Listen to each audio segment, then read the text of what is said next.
Welcome to Empowering Innovators, the YouTube series where we'll talk about innovation the startup way. Today I have with me Aniruddha Kusurkar, the global head of commercial at FrieslandCampina. Welcome, Ani. Thank you.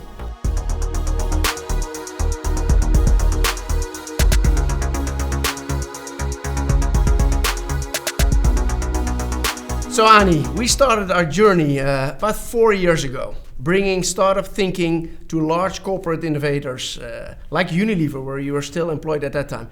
Can you tell me and share with our audience what you have learned, mostly in the last 4 years, about bringing startup thinking to global corporations?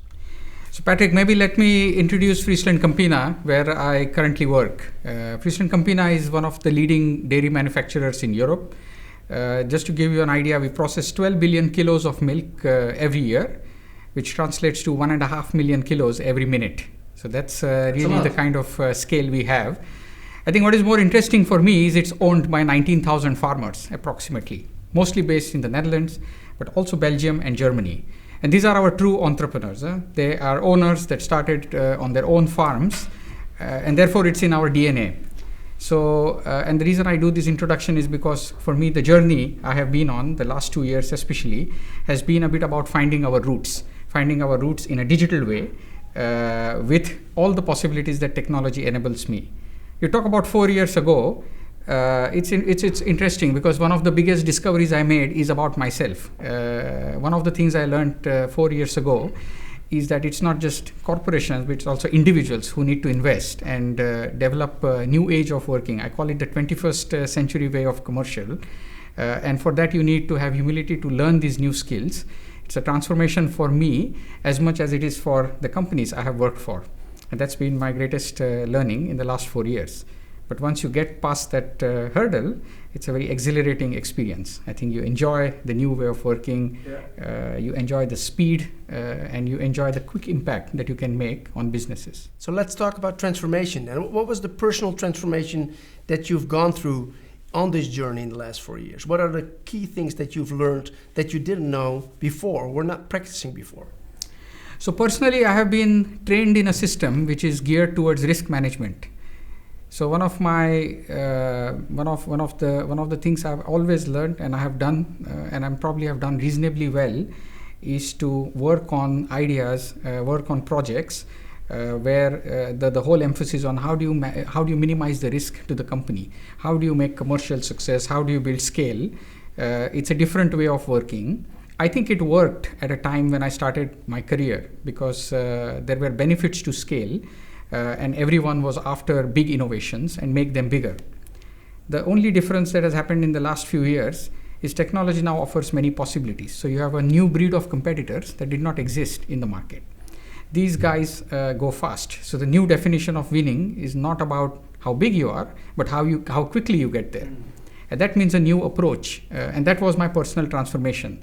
It means being able to actually come out and launch products that are good enough but not perfect, because if they're good enough, you get there fast, which means you make mistakes, you make more mistakes than you did in the past, and that's been a new experience. It makes you uncomfortable, but it's the new way of winning competitors. I think the other big change that happens is in big companies, you're used to burning big money, and the minute you start to burn big money, you become uncomfortable in closing down bad ideas, because you are committed to them. In the new way of working, you learn fast and you also fail fast. That means you fail cheaply, which is a new way of working. And that I think is a big transformation.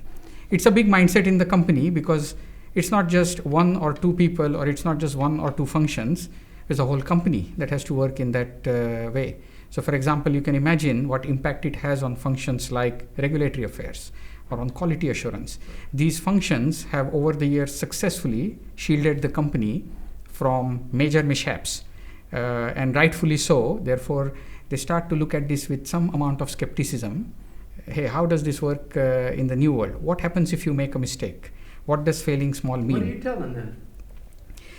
Well, it's an interesting question. In my experience, telling alone doesn't do the trick. I think you have to start doing it somewhere. So you have to be almost a rebel at some point in time And like I think we do in the world of startups, we start small. So you don't start to bet the whole company, but you start to work on a few ideas. I started with 4 ideas in FrieslandCampina, and we said, let's go. And the whole world looked at us and said, hey, we are happy to support. It's 4 ideas. We understand what you're trying to do. We're not convinced, but we're going to help you. Right. And I think that was a big learning for me. And I think you were there for the journey. I think after the first 3 or 4 months, the support was amazing. I think I remember our first demo day where the 4 teams presented. And I think everyone in the audience said, this is where we want to go. Right. And I see a whole tide turning. I think now we have the credibility to go and talk to most of the people in the company, and they're very open and they start to listen. And the role for every function is different. So for example, a regulatory affairs person says, Ani, how do I help you? My entire function is based on shielding the company from risk. How can I help you? And I say, you should still do what you do, but you should do that in a different way. For example, tell us when we go wrong, but also help us find the right way. And that, I think, suddenly unlocks a lot of possibilities in the company. Right. So it's very much about the mindset also of the supporting teams, legal, procurement, HRM within the company. Actually, at FrieslandCampina, we sort of like decided to brand these accelerator programs as Milkubators. Can you explain a little bit more about what a Milkubator is to the audience? So FrieslandCampina is all about milk. So and I always like to brand things. You want to be noticed. So for me, Milkubator is a very FrieslandCampina way of running the digital accelerators. What we do with Milkubators is Milkubators are really ideas that are designed to disrupt the business. We let teams pitch the ideas actually, and then internal people, right? Internal within people. The company? Yeah. We ask internal people to pitch ideas. Yeah. We actually don't judge the ideas. We judge the ideas somewhat to make sure that they're strategically in the right spot, but more importantly, we look at the team. I think that's the other big transformation element for us as a company. We are very obsessed with ideas.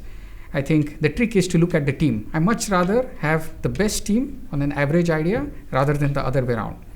And that's, I think, the first part.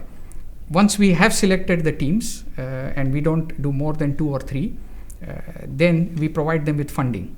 Now, that's the other big learning.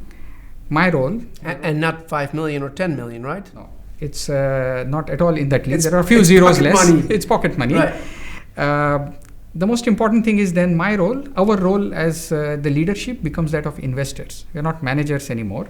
We don't review things. We sit down with the teams and we are resources. So me, my boss, Roel van Neer boss, he's a resource for these companies. And that's the third element. These are companies waiting to happen, or these are business ideas. They're not projects anymore. So you sign up for something that is exciting, and that's not a project. It's not 3 months. Well, it could be 3 months if it's a bad idea and we want to kill it, but it's about building a company. And then the role of FrieslandCampina, my role is to also provide infrastructure, because a lot of this talent needs training, needs new tools to work in the new ways of working. That's what we invest in. So we really invest in these teams. Throughout the duration of the Milkubators, we have 2 types of meetings. We have what we call as sprints, and sprints are where we actually, that's a meeting that the team has with the sponsors, typically me, and the only job is to have updates and, more importantly, provide unlocks. The teams do get stuck. Therefore, it is important that we help accelerate them, we help navigate them through FrieslandCampina. And then once every 3 months, and sometimes the rhythm is a bit different, but usually 3 months, we have what we call as investor meetings. These are meetings where we confirm investments for the next round. So this is an opportunity for the team to share the big decisions that they have taken, the big things that they are going to do, and keep confirming the belief that this is a big idea. And I think that's how we run Milkubators in FrieslandCampina. Yeah. Maybe one other thing to add, because it's always nice to think about Milkubators in the context of the big disruptive ideas. We now also have a version that we call micro battles. And what happens in a micro battle is we apply the techniques that we use in a Milkubator to our core businesses. So this is so the Milkubators are a bit outside of they're potentially disruptive or business model innovation, And the micro battles are based More on your on core core business, existing products that are problems. already in the market. Products that are in the market, Yeah. or for example, if you need to enter a new customer, or Yeah. if you need to set up a route to market. Yeah. And what we are trying to do is bring in these new learnings Yeah. to accelerate our existing ways of working. And I think that's where you have the two engine innovation system. Yeah. One that accelerates the core, and the other one that starts to build disruptive elements, but in a way where we have the flexibility to kill ideas very quickly. Right. If you look at many companies in the FMCG and CPG domain, they are very strong at R&D, right? Research and development. I think also this is a core asset of FrieslandCampina. How does this play into the Milkubators and into the microbattles? Is R&D involved when products need to be developed in small amounts, basically, to test them?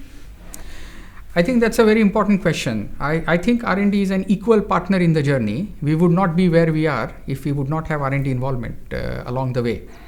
And it's also a big change for this function. R&D as a function prides itself for having the best products. And you can imagine we have systems, and we truly understand dairy from a product and a technology perspective. So here is a team of people who are used to delivering only the best, a lot of pride in our products. Now you ask this team to prepare what we call as MVP, minimum viable products that are just good enough. And that's a big change. And that, I think... How do you deal with that? Because that's sort of like conflicting with the scientists that you have in R&D that just want to make the best product out there and optimize constantly before you bring it to the market. But you're instead saying, no, it's good enough. Let's already test it in the market and see if it's solving a customer problem or not creating an opportunity. How do you deal with that? The good thing with R&D is they are very technical and engineering kind of background, which responds very quickly to logic. I'm an engineer myself, so I can relate to that.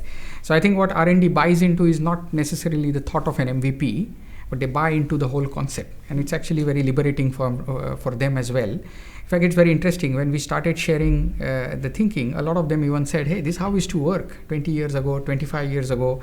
We used to talk with our commercial colleagues, and we would have prototypes. Now, they sometimes didn't go as far as to test them in the market, but they certainly believe in prototypes to start making their case on what a concept or proposition could look like. So I find it very exhilarating. In fact, I think convincing R&D has been very easy. I think now I would imagine R&D pushes us to take more risk sometimes than commercially we are ready for. So it's a great partnership. Yeah, that's great. That's great to hear. Because I do see it is very much about the mindset also in R&D. And like you said, I think, in the past, the R&D departments where innovation was taking place was very close to the customer and the problems that customers had. But along the way in the last 20, 30 years, the distance has become bigger. By bringing them closer to the customers again, it will help them identify where the opportunities are, but also the pain of the customers are. I think you hit the magic words, I think. What is the consumer problem that we try to solve? Yeah. Because many times in industry, you start to discuss ideas, you start to discuss possibilities, you sometimes forget what this is meant for. Right. And I think that is a single unifying thought across functions. So it is quite interesting now when we have discussions in Milkubators or microbattles, I actually hear a lot of functions saying, we can do this, but what is the problem that this is going to solve? And I almost feel a sense of pride when I hear that I hear that conversation going on. Just the fact that you can build something doesn't mean that you actually should, right? Yes. And that's, I think, what you see often on the technology side and also with many entrepreneurs is that they fall in love with their idea and that they can build it and not with the eventual problem that is out there or opportunity that is out there. So if you like my conversation with Ani, watch out for the second episode of our interview, which will be released next week.